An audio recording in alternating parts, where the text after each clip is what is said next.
Hello, I am Emily Elias. And my name is Tom Wiggins, and this is Desert Island Dips, the podcast where we pit condiment against condiment and ask, if you were trapped on a desert island, which 5 dips would you take with you? We're comfortably sitting near intellectual property theft from the BBC, and with 5 special condiments: ketchup, brown sauce, English mustard, ajika, and sriracha. They are safe in our mysterious magical cabinet on the island. And this week, we are off to the Canary Islands to sample their staple, mojo. Mojo. Mojo. Spelled M-O-J-O, right? Mojo. Like the magazine. Yeah, so... There's a whole magazine about this condiment, and yet we've not done it until now. We're crazy. And also, they just write about like old dad bands. Which is right up your alley. Yeah. I feel is that like... how you're supposed to eat this? I don't know. Not with a magazine. I don't think it comes accompanied with a magazine. I don't know how to actually properly pronounce it because I feel like there's the very super Anglo way of doing it and calling it mojo. Mojo, yeah. And then there's like, you know, the Spanish way. If it's Spanish, which we don't know yet because you haven't told me. It's Spanish. Yeah. From the Canary Islands, Mojo. like that. Mojo. Mojo?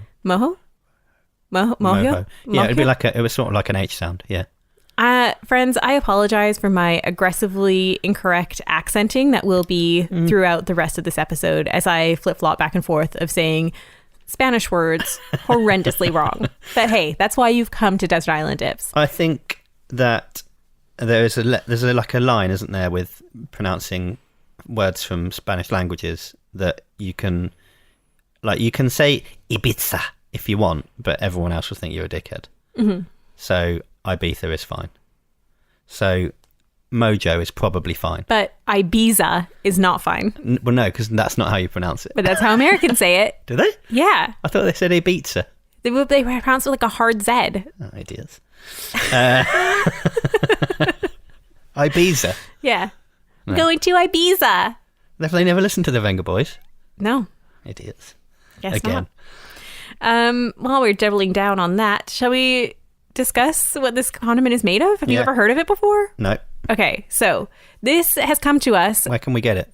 Well, am I getting too far ahead of myself? Hold up. Okay. This has come to us as a request from friends of the podcast, Jen and Al. Okay, yep. Jen Lewis. Top lads. Al Couple of King, top lads, yeah. Married together. Didn't change their names. Respect it.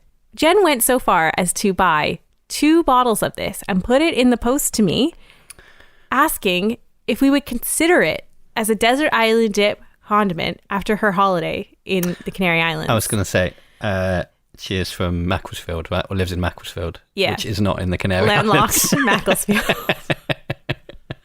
So she sent 2 bottles. One was the green mojo, or mojo verde. Mojo verde. It's made of cilantro, coriander, parsley, garlic, green peppers, sea salt, and cumin. Mm. It's got some olive oil in there and some sherry vinegar to kind of like bind it up. Mm. So that's green. Mm. Then you also have red mojo, which is red bell peppers, garlic, cumin, paprika, sea salt, and olive oil. So I'm leaning towards that one. It's a bit more like spicy, but it's like all in the same sort of like mojo family. Yeah. So where does it come from? Canary Islands. Nailed it. You picked up. You've been listening, Tom. We mentioned this earlier. You said that's the staple of the Canary Islands. Pop quiz. In your intro. Where are the Canary Islands? Pay attention. Where are they? Yeah. They're off the coast of Spain. They are kind of closer to Africa, actually, aren't they? Yeah, to Morocco. Yeah. So they've got influences of Africa, of Latin America, because it was a massive port city from the New World doth sort of funnel through yon Canary sort of on the Islands. way, isn't it, I suppose? Yeah. And Spanish Peninsula. But the name mojo, they think actually comes from the Portuguese. Mm-hmm. Because that is the Portuguese word for sauce. I can see how they've got there.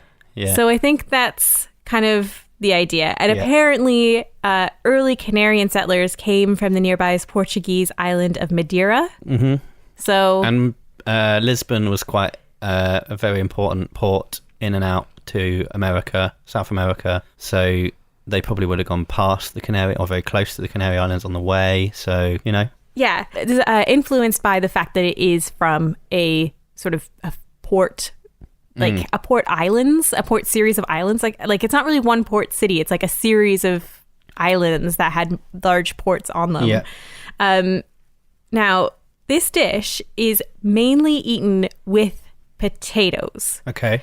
Which kind of sounds weird because the potato is not native to the Canary Islands. I didn't know that. I know you have to grow them in like wet. Do you know what? I've never grown a potato, so I couldn't really tell you what is exactly involved. I grew potatoes in our back garden when I was a kid. And it was mainly put potatoes in ground. Yeah. Walk away, come back at the end of the summer, a ton of potatoes. Wow. Jesus. No, that was not like Jesus. I didn't magically turn potatoes into tomatoes. I'm tired. I mean, it's a good trick, though, isn't it? That would be like a Christian miracle. Yeah. Anyway. All I mean is that I think a very hot, dry climate is probably not ideal for growing potatoes. You'd want like arid It's better for growing soil. tomatoes. Yes. So, Well, I'm not sure how much they were actually growing them at the time that this dish would have been popular. No, that's what I mean. So you'll kind of, I'll talk about potatoes for a while. Why not? So in the Canary Islands, when they eat them, they mainly eat them with these like really like wrinkly looking potatoes that are kind of caked in salt. Okay. That is like the top dish. And according to the Smithsonian, the reason this dish kind of got introduced was because coming from Latin America to Europe, Spanish conquistadors were packing them on the boats. Mm-hmm. So as soon as they landed, they obviously would unload stuff. Patatas.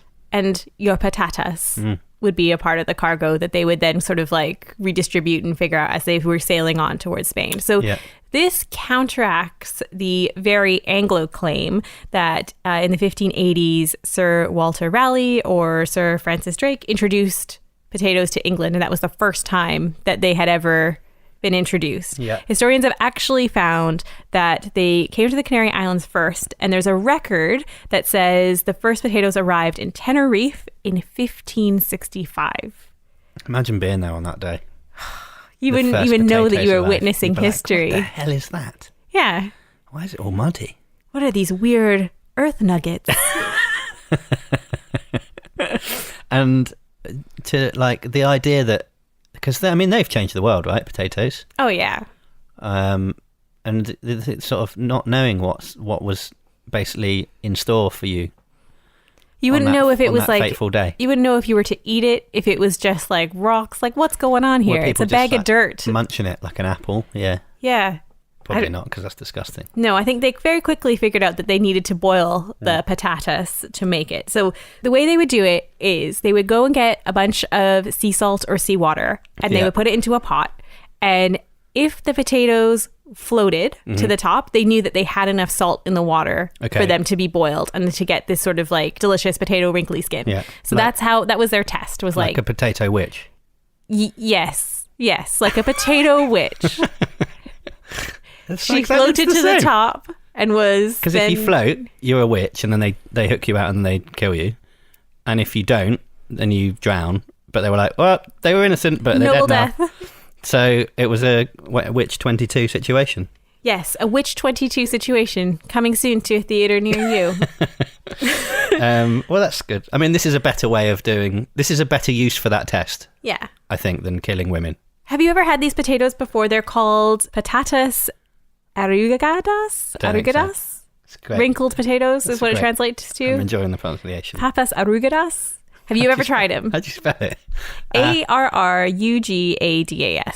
Arrugadas. I don't know. The way they pronounce G's in Spanish and Portuguese is different, isn't it? So it's very difficult to work out how that should be said. I don't know if I have, but I don't think so. Okay, well, these are traditionally the number one accompaniment for mojo. So I made some earlier today, and I cannot guarantee... Done the potato witch test. I did the potato witch test, and it was very stressful because I was watching YouTube recipes, but they were in Spanish. So I'm not sure if I lost out on the nuances of what was supposed to happen. Did you try any of those hilarious auto-generated subtitles? Because they are so bad. I did not. I did not. It's worth a try, but normally it's just gibberish. Well, I fumbled my way through, and it looks right, but it could taste completely wrong. So, I've just done a pronunciation check. Patatas arrugadas. that sounds better than what I was is saying. very soft, That sounds much better than what I was saying. which is how it normally works, I think. Okay, so I slaved away to make you potatoes. Like very old-fashioned wife. I don't want to be the wife of the podcast. Why couldn't I be a chef? I mean, let's get on with it. So they're not. It's not a criticism, but these are supposed to be like real wrinkled. Yes. They've not. There's some wrinkling. There's a small amount of wrinkling. But There's a lot of salt, like residue. have you eaten any of these yet? John Lyons did, and he said, "Whoa, that's salty. I think that might actually ruin the taste of the sauce." Okay. So- And we've got both of the types of mojo here, the verde and the rojo. Yep. The Is it green and the red. Mojo rojo? Sure. Is that what it's called? Uh, It's very orange, actually. It looks more like a sort of tomato-y pasta sauce. It's kind of got like a very paprika-y. So we've got red on potato, ready to go. Smells nice. The potatoes are all right. Ooh. I like it. Ooh. The red's kind of got like a really like a zippy zing. Not just a zing, a zippy zing. A zip is in. It's got it has like a heat, but it's not a spice. It's like a subtle heat to it. I mean, It's fine. ignore the fact that the potatoes are cold, That's fine. I don't mind cold potatoes. but I like In it. fact, I like them. Well, Ace, everything coming up, Elias. It's fine for me, that one. It's fine. It's fine. Okay, should we try the green? Green. You're a man of few words, aren't you? Your review is, after trying a new condiment that you've never had before in your life, have no real point of reference to. It's fine. It's fine. Green So, one. the green one. That's fine too. I like it. Yeah? Yeah, don't you? I'm just not going, oh, mate, I've got to have more of that Really? for either of them. All right. Resounding review. Well, that's halfway through the episode, so we've got a lot more to go. Well, there's more story. There's Right. actually a lot more story. Yeah. So, That's what the listeners are here for. They're not here to hear me review. give your tepid Potatoes. review Yeah. to delicious things. I don't understand you. Come on, be excited. It needs more vinegar in it. Oh. Okay. Well, let's ignore that statement. I actually quite liked it. Like, I think it is really nice with the potato because the potato just takes on a flavor. Like, it's so, starchy and bland that to have particularly the red one that has a bit of paprika and zing to it, it does like, I don't know, it does elevate the potato.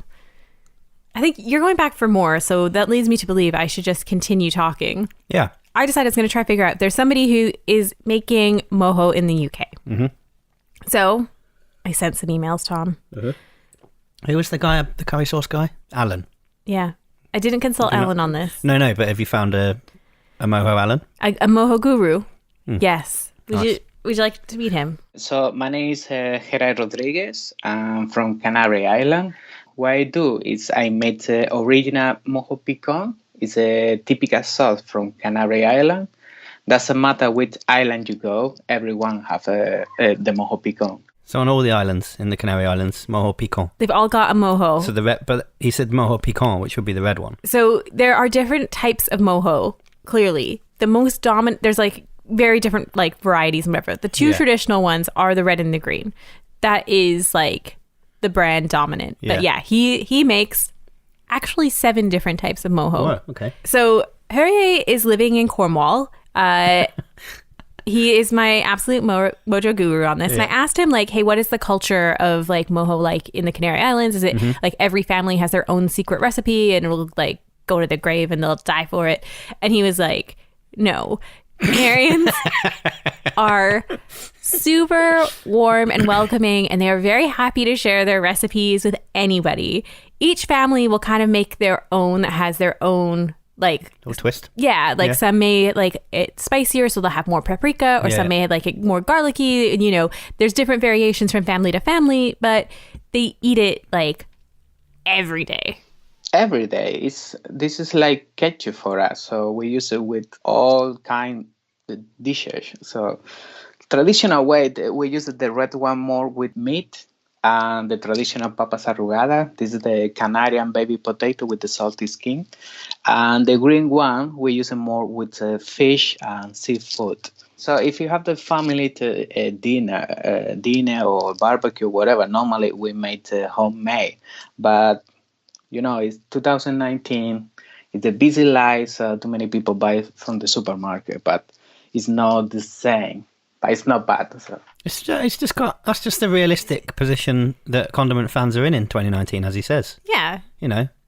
We haven't all got time to make it. We'd all, fair enough. Ideally, like homemade gravy is delicious, Of course, yeah. But who's got time for that? But, when you've just got home and you're just going to wang up some dinner. Just going to get a bisto on the go, aren't you? Yeah. So it's the same thing. So Harry moved to England 5 years ago, and they originally landed in Lincoln. And I'm not going to talk bad about Lincoln. Okay. But it's very different to the Canary Islands vibe. And Cornwall. Yeah. So they ended up kind of like shimmying down to Cornwall because it's just like, it's by the seaside. You know, they're used to being by the seaside. It's just a bit more like cheery. And back in 2017, so long ago, as we've established, an age ago, was different. The world was a completely different place. He decided to take a risk on Moho. Yeah. And he started his own company called Noda's Foods. So I asked him, how's that been going? I've been working in hospitality almost my whole life, almost 20 years, always in restaurant, hotel, all that kind of stuff. Always working with tourist people. I see how the people from different countries, they love the mojo. It was funny because in 2017, and almost we back to Spain, left everything back to Spain, but I told with my wife like that, look, we don't have any last chance. We're going to try something different. I love cook. So, I think this is a huge opportunity for us. So bring here to England something with real flavor. I spent all 2017 learning how to make all the stuff the legal way. I started selling mojo in 2018, so almost 1 year. It's coming well, so it's not easy.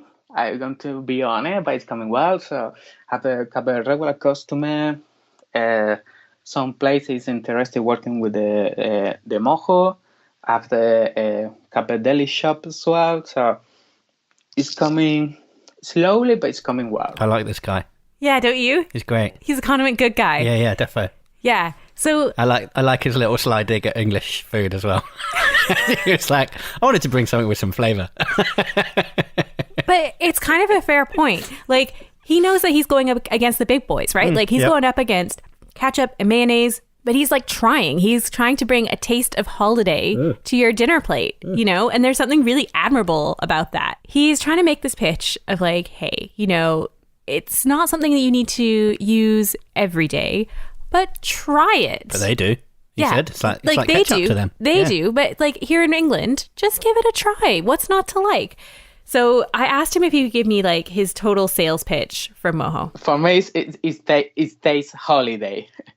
Everyone when they try and be in Canary Island before always say the same. Oh, it's holiday. So yes, it is. It's different. It's fresh. It's natural. I don't use any chemical stuff, so it's 100% natural and healthy. So why not? Why not? Good bloody point. That. Why not? Now it's is it vegan? I believe that. Yeah, it is. There shouldn't be anything in there that would anger the vegans. Yeah. So Harry is selling this at market stalls, as he said. He's got some like shops in Exeter that are stocking it, and some shops in Cornwall. And you can go online and order it at nodasfoods.com. And this is, I think... How do you spell it? NODAS food.com. Get the food bit, yeah. This is the coolest thing I'm going to say on this podcast. Are you ready for this, Tom? Yeah. If you use the promo code... Oh, we got a promo code? What? Desert Island Dips 20. Harry is going to give you 20% off. Oh, man, I can't believe we're like a proper podcast now. We are a proper podcast. And we didn't even do it through advertising. We did it through genuine coverage of a exciting new condiment. Well, new to us. Listen, I feel like you'd buy your friend a beer and you wouldn't think twice about it. So if you're a friend of ours, be a buddy. Spend the equivalent of like what a beer is in London prices and buy some sauce from a really nice independent maker of sauces. They're all £3.50 a bottle. Yeah, buy a couple sauces. Like, let's help support this business and let's like try something different with your dinner plate. I'll tell you what, mango and habanero flavour sounds good. Yeah. There's mango and habanero. There's one that just says fajita flavours, which sounds exciting. Coriander and jalapeno, mild curry, red pepper, and smoky chipotle are the 6. Oh no, hang on. And tomato-free mojo ketchup. I'm into it. What is this? This sounds exciting. So noticefoods.com, Desert Island Dips 20 is your promo code. Amazing. And yeah, it's help a family, help a producer out. It's a nice website. Yeah. Help Perrier out. Buy some sauce. He seems like a nice guy. He's a very nice guy. And he like, you know, dropped everything he was doing just to chat with me about his sauce. He's clearly like, you know, a passionate guy. He was worried his English wasn't good enough, which was very good. Was just so sweet because he did not have a problem at all. It's my Spanish that's terrible. It's not his English that's bad. Yeah, I haven't checked all of them, but the couple that I've checked say vegan friendly, gluten free. So, you know. Hey, you know, very, Easter's coming up. Very inclusive. Bring it to your family gathering. Nice design on the bottle as well. Oh, Desert Island Dips 20? Yes. Okay. Oh, yes, it is. Okay, so I would just like to mention that this isn't exclusively a Canary Islands sauce. Okay. This is widely used as a condiment in Cuba, which might sound weird to you until I explain it. So there's a guy named Barry Mahoney. He's an author. He looked at the relationship between Cuba and the Canary Islands. I was going to say he doesn't sound very Cuban, but no, yeah. He does not sound very Cuban. But he kind of breaks down the history of this, and I am attributing him for the knowledge. Yeah, so Spain declared that the Canary Islands were going to be a province in 1821. But long leading up to that, the Spanish had control of the Canary Island territory, I guess. You kind of like put it into that sort of colonialist phrasing. And the island itself had a massive issue with overpopulation. So what the Spanish did was they offered to, air quotes, export Canarian families to the American colonies in a tribute of blood. So Mahoney says that for 5 Canarian families, they would be sent to a colony for every 1 ton of cargo. So the number of Canarian families immigrating was really high. Like, what a weird situation. Yes. But life on the Canary Islands is not easygoing island life in the 19th century. So there's mass amounts of unemployment. So people thought, hey, we'll migrate to Cuba and hopefully we'll find work and then we can avoid these things like starvation, the Spanish military service, drought, attacks by pirates, locusts, harsh taxes, epidemics, diseases, and a volcanic eruption. So Cuba could kind of seem like quite an appealing place when you're dealing with I mean, you'd give it a go, wouldn't you? Yeah. Possibly. I think like anybody who immigrates from one country to another is like taking a giant risk. Like no matter what, like there's normally reasons. Yeah. They're not just taking it lightly, are they? No, it's not like a roll of the dice and this seems like fun. When you're actually talking about like moving your family across an ocean, whether or not it is, you know, something that's happening tomorrow or 500 years ago, it's such a gamble that like they were really taking a chance on it. So when they got to Cuba, naturally they brought their food traditions with them. And there were so many Canary Islanders or Canarians that got there. They actually have their own name within Cuban society. They're called Islenos. Okay. I don't know if that's accurate, but I said it with conviction. It sounded really good, yeah. Yeah. So they brought their food with them. So you'll find in Cuban restaurants. Oh, they've taken mojo with them. Yeah. So you will find like a Cuban mojo. Oh, okay. I was on this like website called Serious Eats, which is an American food website. Yeah, I think I'm familiar with that. Yeah. And I was looking at like the mojo recipes that they recommend. Can I read you a few to tell me how tantalizing delicious they sound? As long as you don't do the whole recipe. Yeah. No, just like the title. The mojo marinated flank steak with grilled onions. A Cuban-style roasted pork shoulder with mojo. Mm-hmm. I'm going to screw up this one. Tacos de camarones a la mojo de ajo, which I don't think I said right at all, but basically comes out to sauteed shrimp tacos with mojo. Yeah. And Cuban sandwiches with mojo. Cuban sandwiches. So in Puerto Rico, they also make their own version of mojo, but they make it with mint.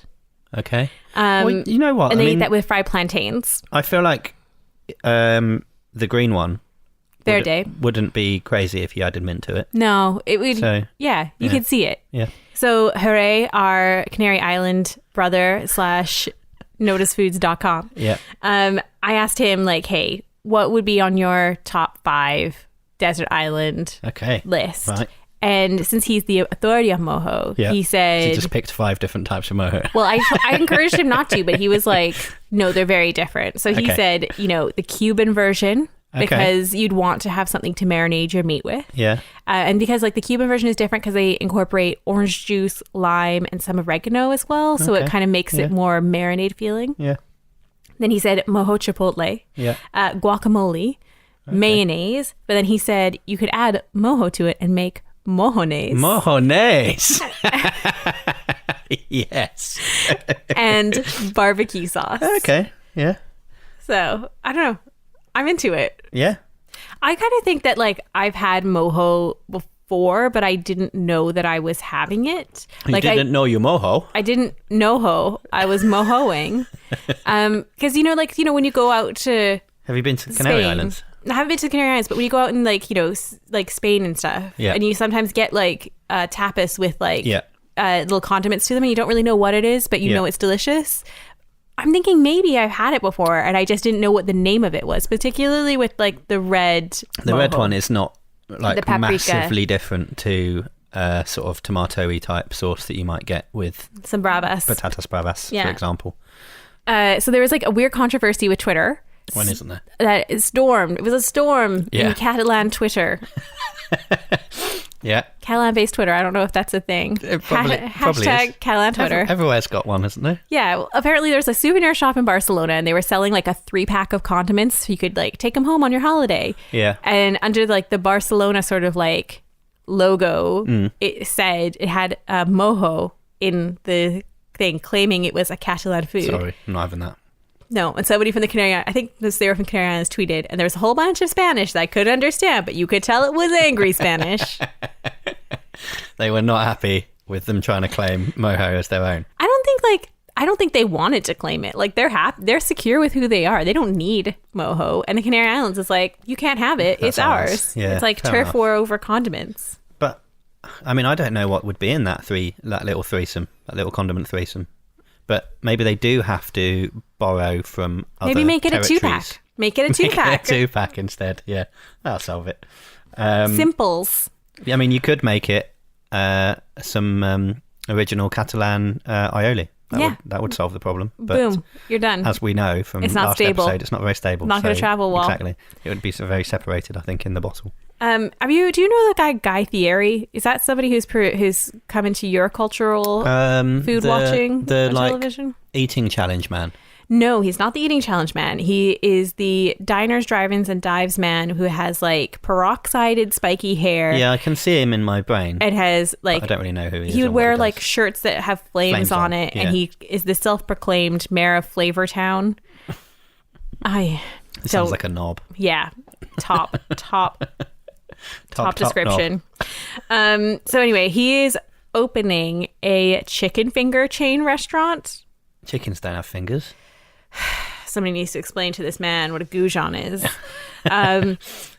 But he's had to have it one that has 22 dipping sauces, and it's called Chicken Guy. I'm assuming is a play on his name, Guy Fieri, and not that yeah. it is a male-only restaurant. So it is the second... Oh, sorry, I misspoke. It is the second restaurant to have opened on the third floor food hall of the Ventura Mall in Miami. Is that a good thing? I don't know. It's like a mall. It's like a food court place. And this is their list of sauces. They have 22 sauces. special sauce, donkey sauce, ranchero, curry mayo, wasabi honey, Cuban lime mojo, Nice. garlic parmesan, avocado crema, bourbon brown sugar, buffalo, blue cheese, buttermilk ranch, lemon pepper, honey mustard, teriyaki, sweet and sour, chipotle ranch, Nashville honey hot, peri peri, habanero hot sauce, spicy mayo, and sweet sriracha barbecue. It's almost like an episode list of Desert Island dips. Yeah, but we're better, There's right? some niche ones on there. But But Mojo has made it into the top on the list. 22. is that what it's supposed to be, the top? I don't know. He probably could only like source 22 Well, I was going to say, factories to make things. I don't know. clearly in that restaurant, having an sort of exotic condiment is something that is But they're valued. all kind of weird hybrids. Yeah, but as in things that you wouldn't normally get. So clearly, Mojo has made it onto a sort of, this is for sort of condiment tourists. It's something It's to be desired. Yeah, which I think is probably a good thing. It's a shame it's at that restaurant, but Maybe maybe it's like that thing now. Now that we have heard of Mojo, we'll notice it more. probably yeah. Like when 'Cause- you find out a new word and you see it all the time. Yeah. Yeah. Have you had that recently? Not that recently. It wasn't that long ago that I learned the word cockamamie. What? Cockamamie. Cockamamie? Cockamamie. When Like a cockamamie scheme? yeah. I'm pretty sure the thing I saw it in, they pronounced it marmy. What was the thing you saw that they Can't remember. pronounced it It's in? on TV. Someone American said it. I think. A cockamamie scheme. Isn't it Native American? I do not know the etymology. I'm not the linguist on the podcast, which we've now established. I'm not 100% sure. I might have made that up. Yeah, I have made that up. By the looks of it. French. Oh, please pronounce it. Decalcomani. That sounds Italian. Yeah, I said it with an Italian accent for no apparent reason. Hey, we're living our own truth. How do I do a French accent? I don't know. Think about your Wayne's World. Decalcoma. I don't know what that was. We all know your grasp on the French language comes from a dubbing of Wayne's World. So I dubbed into French. Je suis decalcomani. Okay. Is that sort of French? No. No. The je suis was, though. Yeah, technically those are French words. Je suis. It's quite a hard one. It's a trick. I might stop. Well, let's just end it there and ask. Yeah, it's a good time to stop. Should it go on the island? I think so. I know this is there's sort of an impossibility, but for me, it's too early to say. It's nice. Oh, it's fine, as I said. Island or no island? Not at the moment. Not based on these ones that we've tried. Based on what I've read about some of the other ones that are available, I would like to try them, and there's potential for it. I think further down the line. We just need to live with it a bit more. Is that what you're saying? Well, possibly. If what I try in the other types is no better than these ones, then no. But I haven't tried them yet, so it's completely hypothetical. So let's we'll reserve judgment of whether it goes on the island till a later date. Right now, it's not there. Right now, it's not there, but we will reassess whether or not it can go on the island. But I think there are other. I think we need to have some time with it, try some other ones, and get more familiar with it in our daily palates of whether we find we turn more to using mojo than using ketchup or using it's not that one. or using it in. But I could potentially see it becoming a pizza crust dip. See, I think it's got strong contention for a pizza crust dip. But what I think we need to do is at some point just look over our list in a special. We may have missed some out that should have been there. May need to rejig things. In a special episode, perhaps when we've sort of talked about everything we can talk about for now, and by then, when it's more familiar to us, there might be now we've worked it out possibly. But this is all based on complete conjecture. That's the issue. Why don't we just let's just end the episode for now, where the fate of mojo will be decided at a later date. But in the meantime, noticefood.com, promo code Desert Island Dips 2020 and try this lovely Canarian sauce by way of Cornwall And Lincoln. and Lincoln. And make your tummy happy. What? We are on social media. You can find Bloody us right, on we are. Instagram.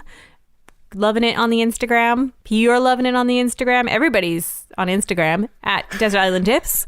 Also on Facebook, plural dips, singular dip for Twitter. It's annoying, that, isn't it? I mean, what Bloody can we say Twitter. about it?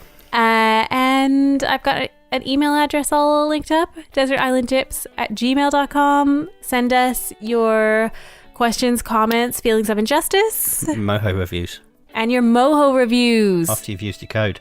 If you send us a video Moho review, I may pick the best one and send you a prize, which is a coveted Desert Island Dips sticker. I think people can do audio reviews as well. Sure, any review. Desert Island Dip sticker is on the line here, folks. Probably not written. I'll take it. Yeah, we could read it out, I suppose. We'll do anything. Yeah. I'll Not- do anything okay. for $1. Not interpretive dance. I would watch that. Okay, and interpretive dance.